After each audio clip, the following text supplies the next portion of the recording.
Kevin Muldoon, followed by David Spell. You know, there's a lot of developing going on in the community, but I don't see very much planning. I know we have a planning board, and it seems you're only planning to give developers the most they can get out of any piece of property in the city of Burbank. We need to open up our planning aspects. It's like this accessible community. We're never going to be able to have an accessible community and a flowing community as long as pedestrian and cars mix. You can't have a flowing intersection when one person in a crosswalk, limping across the crosswalk, holds up a line of 5 cars trying to make a right-hand turn, and then no one makes a right-hand turn.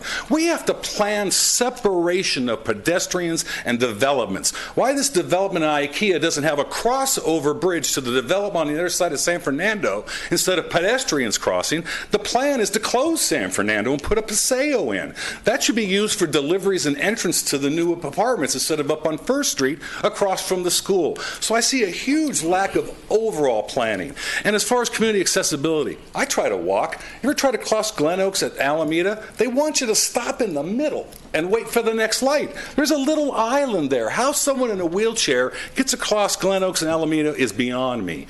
I don't see any planning for accessibility and walking in this town. You people put poles in the middle of crosswalks. You eliminated the bus benches at San Fernando and Alameda with the improvements there for IKEA. All the benches are gone now. All the people stand out in the hot sun waiting for the buses. And that's one of the most congested bus corridors in the area up there, and I've just seen it go from worse to worse.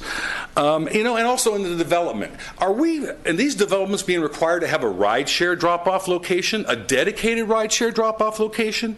Did you know that FedEx and UPS spends $10 million a year in tickets in downtown Los Angeles because they have to double park to do their job and all that? Do all these new developments you have off-street deliveries for these places? All this mixed retail and that. All the retail has no alley behind it. They deliver on the front of the street where these shops are located and block traffic.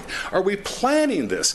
Up here on Magnolia, why there aren't cutouts instead of these wide sidewalks where the delivery vans can pull in and make deliveries instead of blocking Magnolia? I don't see planning. I don't see smart crosswalks. I don't see the warning signs of the speed in this community. I think we boil ahead with all this big development without any planning. Now back to bikes. I guess some of you people don't live in the hill. I'd love to be able to ride a bike, but I live on a hillside. We're never going to get people off their bike. Janet Deal was here tonight. She's a perfect example. She's never going to ride on a bike, but she wants us to all get out of our cars.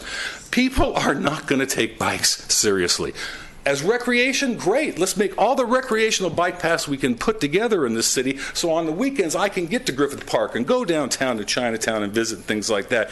But as far as thinking that the community is going to get out of their cars and drive on a daily basis to work on their bicycle is ridiculous.